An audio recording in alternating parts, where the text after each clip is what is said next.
Welcome to Cartoonist Kayfabe. My name is Ed Piscor. I'm Jim Rugg. And the Cartoonist Kayfabe channel has built a really solid community around it of comic book makers and hardcore enthusiasts. And there's some good, fun work that comes out of the community. So we're going to take a look at the second volume of WIZERD, the comics magazine.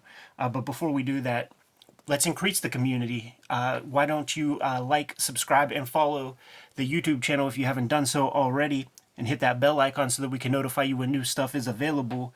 That helps mitigate the kayfabe effect, which is when there's a limited edition of something out in the wild, the people who have the subscription to the channel and see the videos early get first dibs on stuff. Also, if you watch these videos to the end, you will goose the YouTube algorithms, push our content out to other comic book loving YouTube people who have not yet subscribed, and that helps us increase our numbers and grow the community even further. We have a little over 61,000 subscribers as of this recording. It's only 10% of the way to the 610,000 subscriber base that we've been wanting to achieve. But shouts to Eli Schwab for curating the second volume of the WIZERD comics magazine, and this is a tome right here. We are approaching Shonen Jump thickness. That's right. With this edition. Give a little shout out to Cosmic Lion Comics, Eli's imprint. And Jimmy, I can't wait to go through this. I haven't looked at a page of this thing yet. I did a quick flip through whenever I got the box this week. Yeah. But I tried to avoid it so that this would be pretty fresh on here. I'm super psyched, man, and it's a lot of pages to go through, so we can kind of talk about some of this stuff as we flip. But I think you sum it up well. It's a bunch of enthusiasm making stuff. You know, it's my favorite thing. Like, I get more charged up from these kinds of projects than I do most of the stuff I see on Wednesday at the comic shop. Because this is what you can make now. You know, this is a bunch of friends get together, they love comics, and this is what you can make. This is what we have access to. You know, we're going to see it's full color, it's print on demand. I think it's Comics Wellspring, I believe, is the printer that puts this together. It's incredible what we can do now. And when I say we, I mean anybody. Anybody watching this video, like, this is print on demand. They didn't print 10,000 of these things. They printed, 100 or 200 or something like that. And yet it's full color, it's full size, it's affordable. It's just, I love this stuff because it is really like whatever you want to make at home, you probably can. Jimmy, you're filibustering. We got 400 pages to go through. Start banging through, man. We'll call out some of this stuff as we go. Matt Allison is the first guy who gets the shout-outs. Probably one of the sharpest ink slingers of today. Super obsessive line work. He achieves his feathering with micron pens. I don't know if he's chipping a little tip of those pens away to get that little sharp edge or something. There's some kind of alchemy. Go to his Instagram. That metal, I have a feeling he liked Sam Keith's Marvel Comics Presents Cyber. Oh, yeah. It's beautiful. Didn't we all? Such solid figure work, beautiful inking. Go hit up Matt Allison's Instagram. And props to Sam J. Royal, who got paired with the coloring there, and a lot of credit for that beautiful metal that we see. Yeah. Cartoonist Kayfabe is brought to you by the comics that Ed Piscor and I make. If you want to support Cartoonist Kayfabe, pick up our comic books. Hulk Grand Design Monster and Hulk Grand Design Madness is my latest comic. It's in comic shops everywhere right now. A retelling of the 60-year history of the Incredible Hulk, featuring me as writer, artist, colorist, letterer. This is my version of the Hulk, paying homage to some of the great cartoonists that have come before me. Pick this up wherever you buy comics. Red Room Trigger Warnings, now available in comic shops everywhere. Banned in 23 countries and 11 comic shops, but even those comic shops that ban it can pick it up for you. You can pre-order or may be able to pull it out from underneath the counter. Murder on the Dark Web for fun and profit. This is the second season, but every issue is self-contained, so whichever one you come across, pick it up. It's the perfect, complete story in each issue.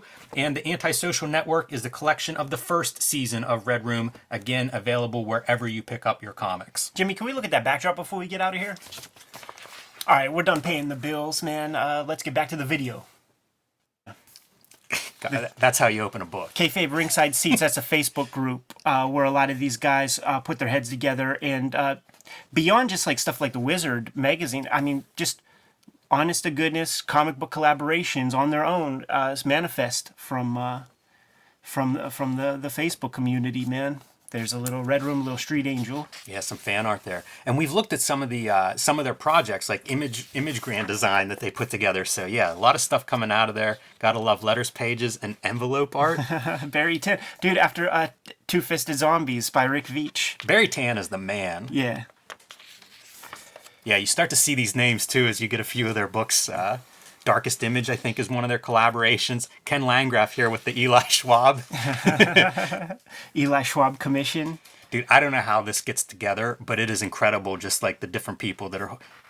Jack Kirby appearance. That's Jim Mahfood. Amazing, right? That's so cool, man. Who is this with Todd McFarlane? See, this people from the crew. Jim Lee. Yeah, it's pretty impressive.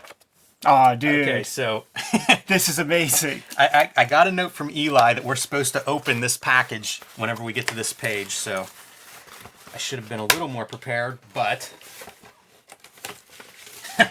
Oh, boy. Ken Landgraf. Oh, my goodness. Outlaw King. Coming through, man. Wow. Wow. When we build the Kayfabe Studios, Ed, this is probably going to have to get framed on the walls. I think so. Whoever thought, right? That's amazing. Screen tone and everything. It's so crazy, his screen tone. It's like he makes it himself. Yeah, it is really wild. And a gradient screen tone, so you end up with the white. The white as it goes down. I'm just getting this all on screen because this might be some kind of thumbnail. Ooh. You know, put the magazine right there or something. That is incredible. But you know what? Like, who gets what? Who gets to keep it? Do you keep it on odd days? I keep it on evens? Something like that, yeah. Wow, thank you guys so much for that. This is a piece that I did for the book. I have, at this point, probably 6 shelves now of books that are ostensibly about making comics. Some of them directly, some of them are, cinematography, typography, all of these things. So this is like a shelf porn. Dig it.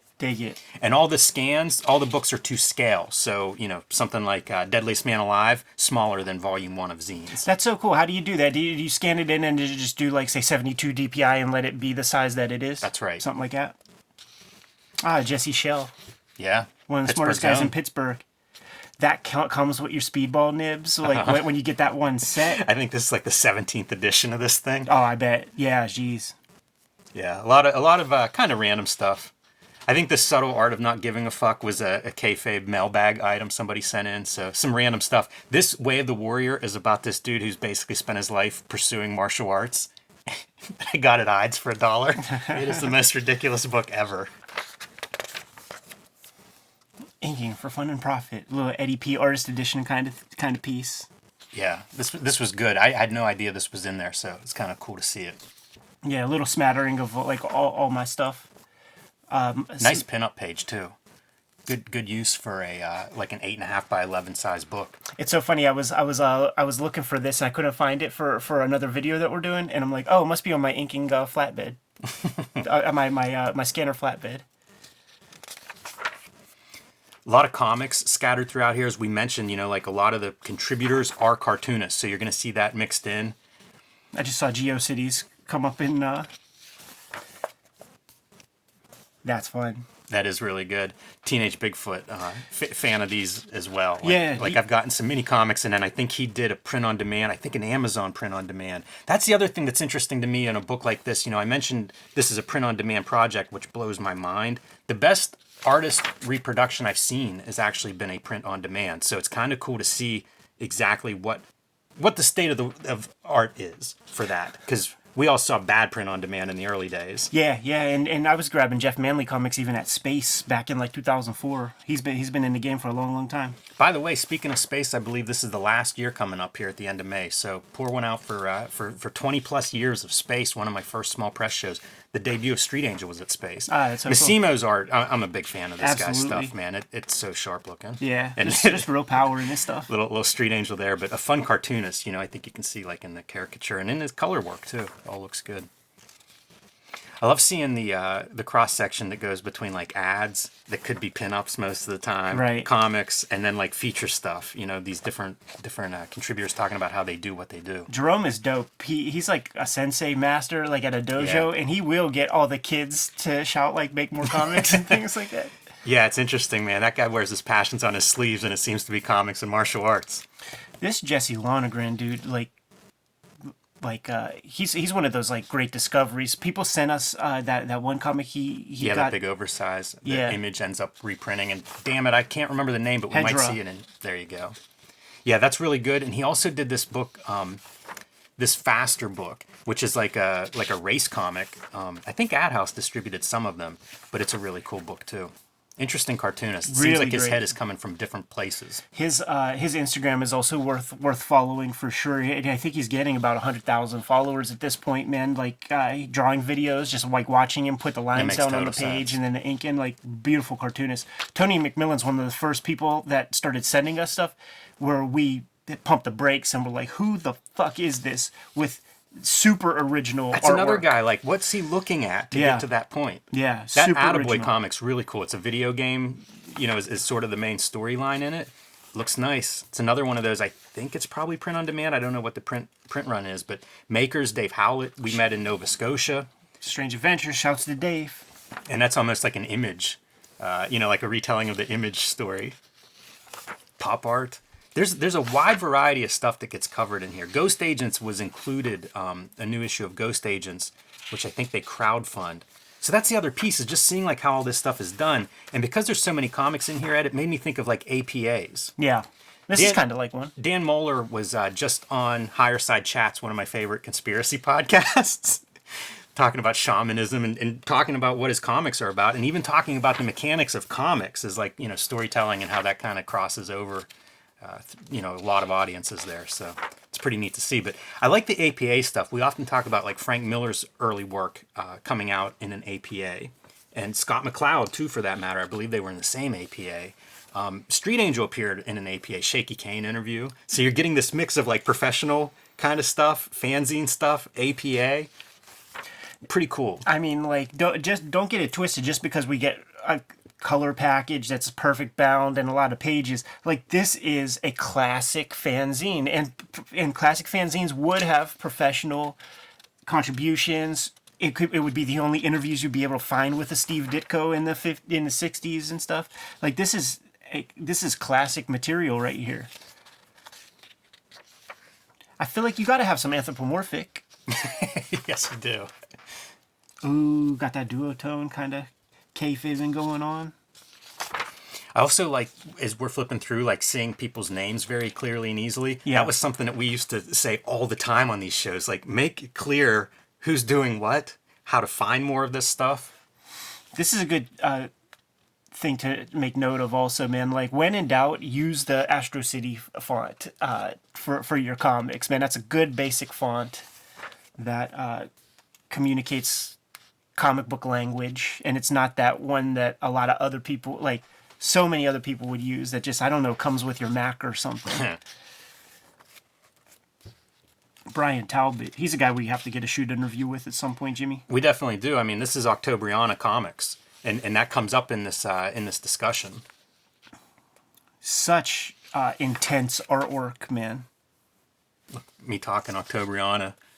Yeah, Talbot, first time I saw that character, so pretty important in my life.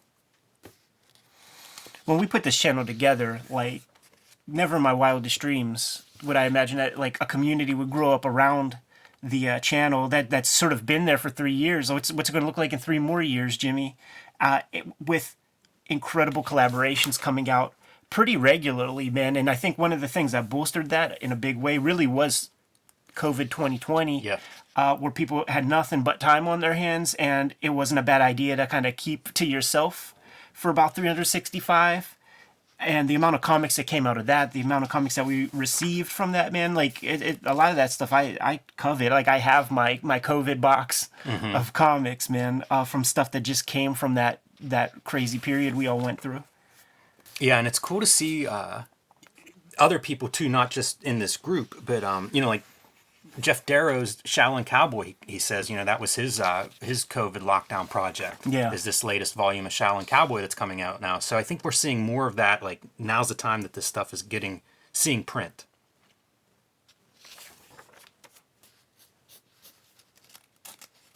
I feel like this is pretty interesting artwork too. Yeah, really cool. The variety of styles and genres that you see, like you mentioned that anthropomorphic stuff. We've seen some look like slice of life or autobio. very smart. Again, like have everybody come out. Barry Tan, shout out. Beautiful cartooning on this thing right here. Oh, Barry. He's a really strong cartoonist. Like you see a different style here, right? Like this feels like it could have been alternative comics in the 90s. And then, you know, the next thing you'll see will be like some superhero comic or something from him. It's been fun watching. Oh, this is fun. Canada's Grand Design. Genius. Genius. That's amazing. It's interesting whenever like people are starting to post about this that are getting their copies or that were contributors. And in some cases, like there are people that are published for the first time in here. Yeah. Like that's awesome. Talk about like an energy coming out. Rick Veitch interview. The patron saint of this kind of like make your own comics, do your own thing. Yeah. Cut your own path. It's going to be amazing digging into these interviews, man. He's a guy we need to get back on the channel and go through some comics. Maybe even some of his new print-on-demand Amazon Smashword stuff, whatever that service is that he's using, because he's pretty prolific using that system. Definitely. I like that image a lot. Rick Lopez. Yeah. Doomdays is dope. Got a lot of stuff from him. Kind of like this stuff too. This feels so like punk, like DIY kind of comics. And the cool thing, like it has such clear storytelling, man. It's real solid. Look at that dude getting jacked. Yeah, there's shorthand for things like the water and tree textures and stuff. Big fan of that. That's comics language. Not That's a bad dark. head wound. Not a good head wound. Tony Wolf. That's really nice cartooning. Yeah, we've been Very connected with clean. him for many years. He's promoted our stuff a lot. Dan Ocean. Revisiting Prophet. I can't wait to get those copies, man. Yeah. I got him to sign my Prophets like way, when they first came out. Here at Station Square, there was it's a Sheraton Hotel or whatever, but it was like a hotel con. And he was one of several people. Mark Bagley signed some Carnage first appearances for a local shop. He like muled me into Pittsburgh to get a bunch of them signed. I saw your Maximum Carnage comics in slabs on your mantelpiece at home. Don't even lie. And we should say you can track down a copy of this through Cosmic Lion Productions.com. So that'd be the place to look if you want to add this to your shelf.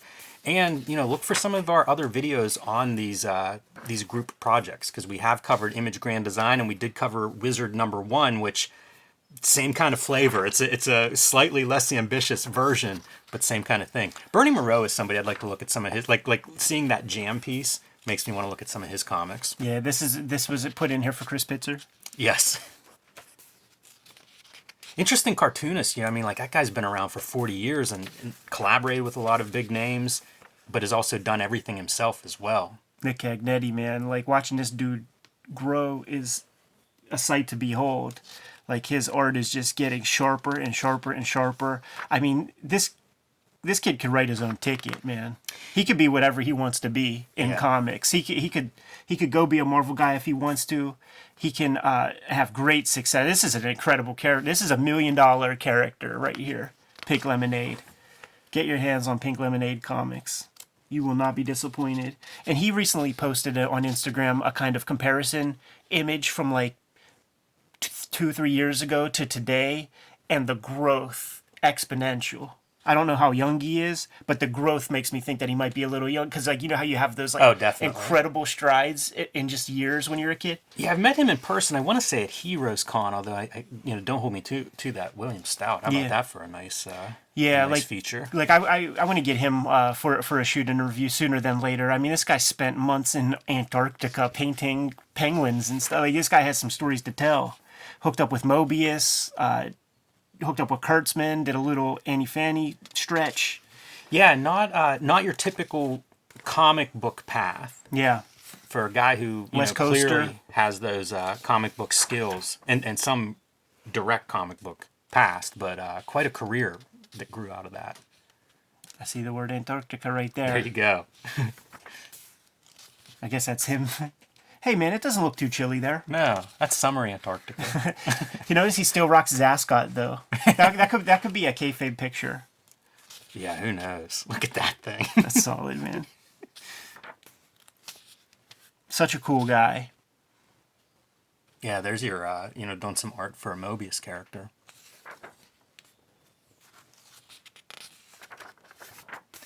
I always get a little anxious when I think about putting together an anthology. Sure. Like, I feel for Eli, man. Talk about herding cats. There's such a variety of content in here. It's a nice looking piece, too. These guys made their deadlines, you know? A lot of these artists, it's like first time I'm even seeing a lot of these artists. Totally. And there's our colorist from the cover, Sam J. Royal. I like that 9-panel grid, too. Man, I like the lettering. Yeah, it's sick. We always talk about lettering. That stuff looks great. Yeah, there's real weight to the character, too, man. That feels real solid and with legit gravity, even though he's pushing the proportions and going weird with it. Yeah, it's, like you say, Ed, as a fanzine, like, I always pull this out because I have a box of fanzines, and I always classify it that way, but I also think, like, this is a heavyweight as a fanzine.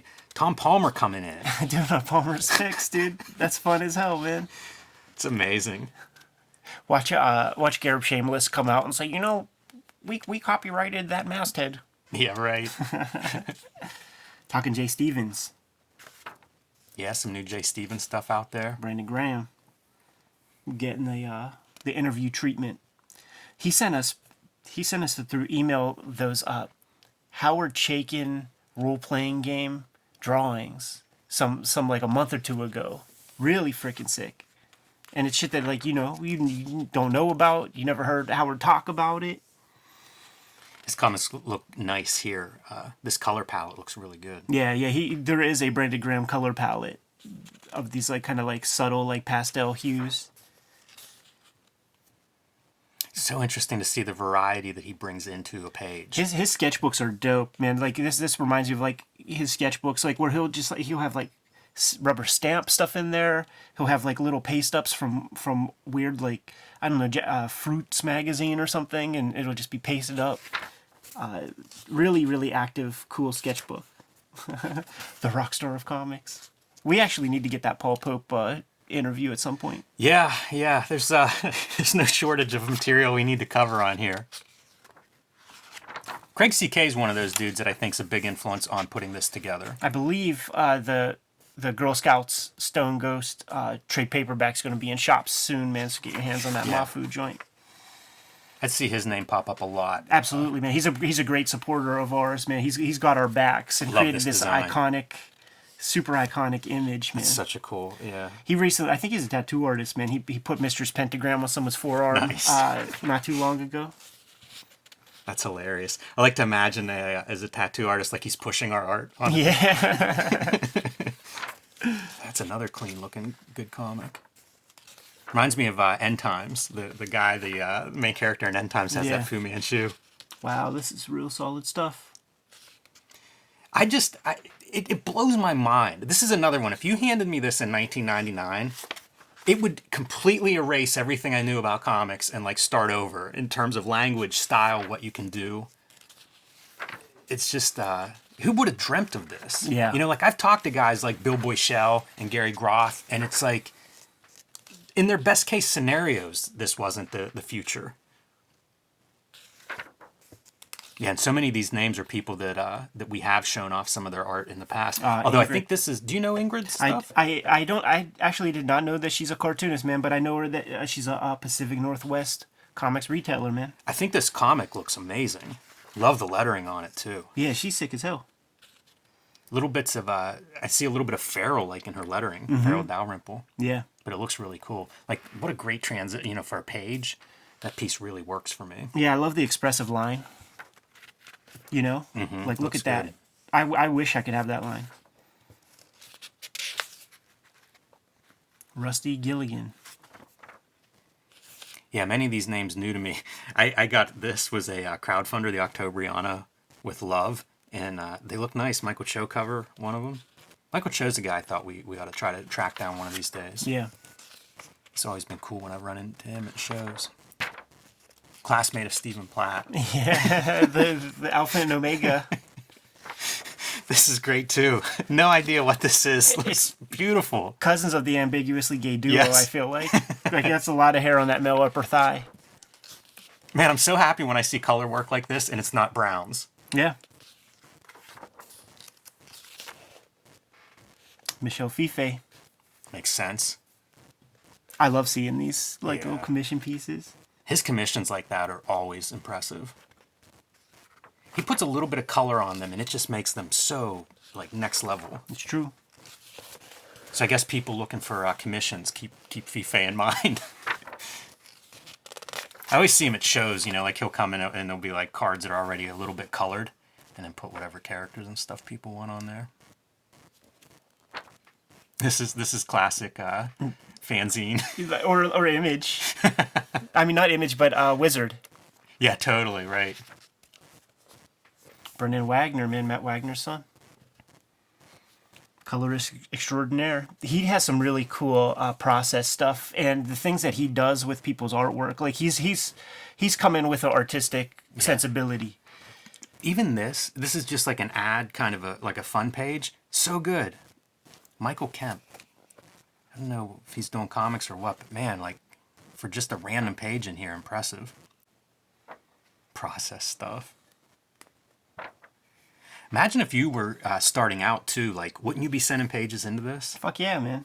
Like What a showcase. Like, I mean, this is super professional artwork right here. Yeah, definitely. Wonder if Eli was the designer on here. I tip my hat to whoever put this thing together, because it is a lot of lifting.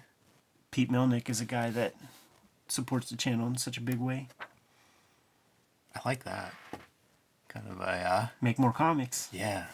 That's neat. That guy's given away that grant, I think, to a couple of different people to, to self-publish. Really, that's fun. That's oh man. What does Rob Liefeld call them? Echoes. That's yeah. These look like echoes. Satanic Claw. That's an echo of about a dozen characters. Yeah, man. I just like that Shatterstar made the cut. Good lord, man. The cartooning is just blows my mind.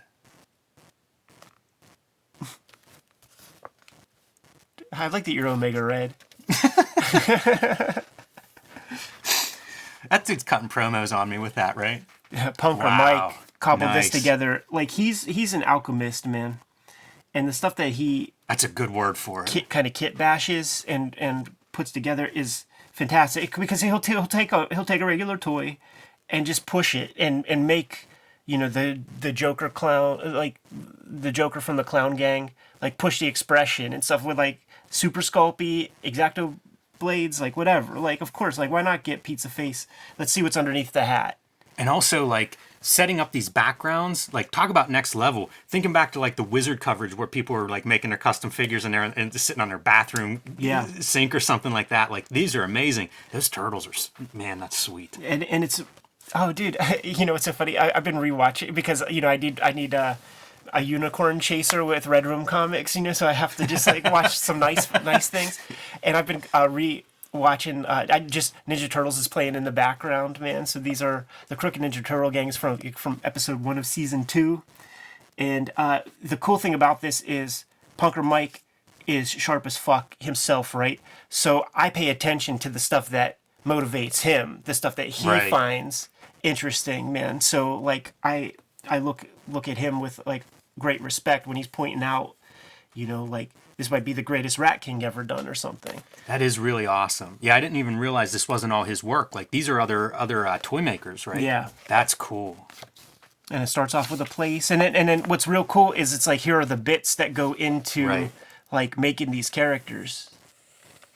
That's amazing, man. Hats off to Punker Mike. And many apologies, because I'm sure we're using bad nomenclature, and like this is like a culture, and they're like, they're not characters, they're blah blah blah. There's like a name for it, I'm sure. Yeah. Respect the craft, big time.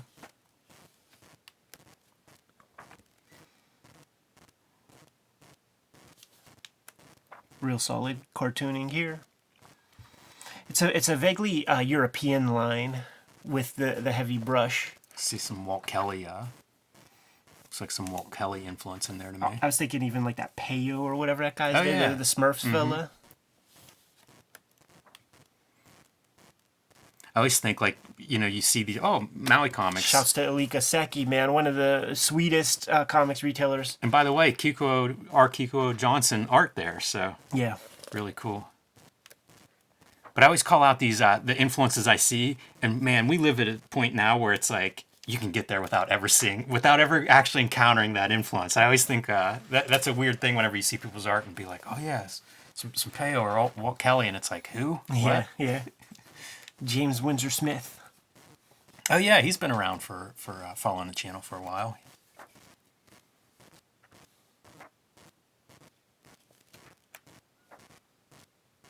Little Kodo Maltese joint. Little American manga. A little Doug Rice, maybe. A lot of fun. That's badass. That's amazing. Man, this stuff's pretty fun. Yeah, it is. Such an unlikely style. 200 pages of this, please. Yeah, when's the graphic novel coming out? You ever played Crash Bandicoot? I feel like that's that little mask. Boogadabop. This is great. So on my flip through, this was something that really caught my eye, and it's Kirby redrawing like a creature in this Ditko story. Black Magic was something Dylan Williams put together. Like he would photocopy these old comics that were too expensive, but he worked at a comic shop, and then he would disperse those. And Black Magic is one that he hooked me up with. Okay, This is so cool. Kirby's drawing this. Yeah. That's fun. Imagining them both on the page. Yeah, it's so neat to think of like a mashup of those two. You know, maybe doing like that close up of that character. And It's kind of clearly a cool. Ditko. The idea of having like a different guy draw the monster is a way to really make a monster stand out in a comic strip. Yeah. That's a great panel. That's really strong. Wonder how this even gets on someone's radar. It's classic, man. It's pretty dope. I Hip have Hop that and Comics. felt comic from several years ago. It's all Moth Food.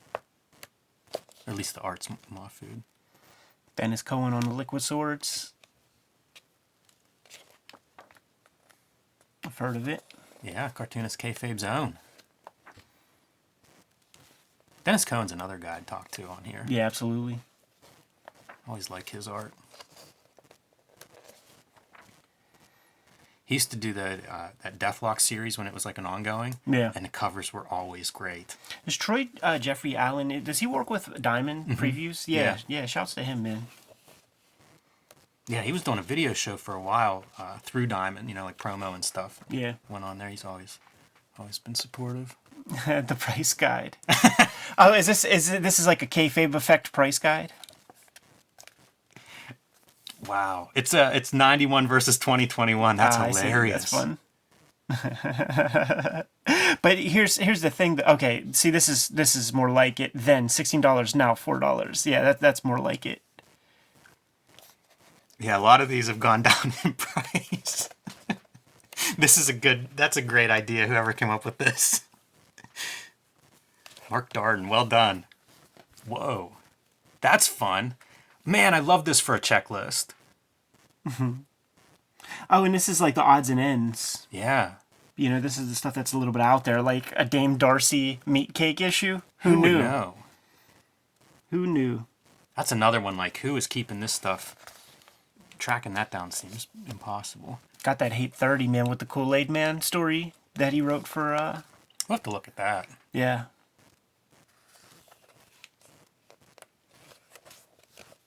Yeah, you do this on notebook paper and you've got me. I'm on board. This is your, I think this is your price list of the contributors, the Kayfabers. That's fun, man. Yeah, that is really neat. Good for them, man. This is another smart move. I went down this rabbit hole this past week. I think it's a comic book database. You can type in the name of a comic, and then there's a tab to hit the name of the publisher. And when you hit the name of the publisher, it has the most valuable comics of said publisher, and then like for the database with people who added the comics like to their little profile, like the most popular comic with the people on that platform, and then like the most sought after comic. So I was what is the most valuable Comico comic, shit like that. It's fun. It's got to be the primer. Primer 2, yeah. Ooh, WYZERD 1, $14. Nice. I think I have that. I'm holding on to it till it gets to 500. Yeah. John K. Snyder. This is your back profile from Wizards. It I is, love the man. like. This is a brilliant fanzine. It really is. Like, I don't know if you love comics, how you could get hold of this and not come away with some favorite features in here.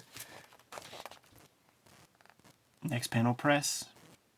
Damn, a whole fucking pantheon of a bibliography, if you will. Yo, that shirt is kind of fly. $19.63. Man, well done, everybody. Wow. And this is a great way to send things off, man. This is Punker Mike's work right here, man. Like a lot of this stuff. Yeah, very, very cool. Oh, you know what's making me nervous? They really do have our address here. So there you go. Great issue, guys. Yeah, don't send these in, man. Because we don't have extra of this. We don't have this stuff. Yeah, man, that's that's definitely a rib. We don't like that one, Eli. But so cool, man. They're like, the game actually works. Like, yeah, I showed this to my wife, and that was the thing she pulled out is like Cartoonist Kayfabe Brothers. It's real. It's real and it's wonderful. Excellent work, fellas. WIZERD Megazine #2. Whenever the first one was constructed, I really was hoping for a second, and guess what? I'm a greedy fuck. Let's put it on them. Let's put on them what gets put on us when we go to conventions after making a 200 something page book. What's coming next, fellas? When is issue 3 coming out? And also, it has been 3 years, Jimmy, and there still isn't anybody that has the Cartoonist Kayfabe logo tattooed on their foreheads. We got to wrap this one up. You good to go? I am. One last thing. CosmicLionProductions.com is where to track this stuff down at home. It's a hell of a fanzine, man. Whether you're into comics, fanzines, DIY, whatever it is, there's something for you in WIZERD the Comics Magazine #2. So track that thing down. Well done, everybody involved. This will absolutely be kayfabe affected because there are a very finite amount of copies. That is true. Copies available, and I think the contributors. I mean, there has to be a couple dozen people who contributed to this thing who are getting copies, man. So you got to scoop it up sooner than later if you even have designs on trying to get your hands on the thing, man. And it's the only place you're going to see, a lot of this material. So without further ado, let's get the heck out of here, man. Let the people order their magazines, man. Kayfabers, like, follow, subscribe to the YouTube channel, hit that bell so that we can notify you when new vids are available. What's out there, Jim? Hulk Grand Design Monster and Hulk Grand Design Madness, a retelling of the 60-year history of the Incredible Hulk in 2 oversized issues, written, drawn, colored, lettered by me. So it's my version of the Incredible Hulk, but paying homage to the great artists that have come before me. And you can join me on patreon.com/JimRugg to see a lot more of my comics art. Red Room trigger warnings, issue 1, 2, and 3 are in the stores right now. Murder on the Dark Web for Fun and Profit is the name of the game in Red Room Comics. Banned in 28 countries. Banned in 10 comic shops. Every issue is completely self-contained, so if you see an issue of Red Room, you haven't tried it out yet, scoop it up, give it a read. If you like it, grab another issue. You're going to get a full meal every go-round. If you hit up my link tree in the description below this video, you can order and pre-order the comics if your shop doesn't have them readily available. And my Patreon is there also. For $3 you could pay for the archive to read all the comics, so about more than 200 pages worth of stuff up there. And I put new strips up every Tuesday. Jimmy, what else do we have out there? Subscribe to the Cartoonist Kayfabe e-newsletter at the links below this video. You can also find Cartoonist Kayfabe t-shirts and merchandise at the links below this video. That's another great way to support the Cartoonist Kayfabe channel. Give them those marching orders, dude. We'll be on our way. Make more comics.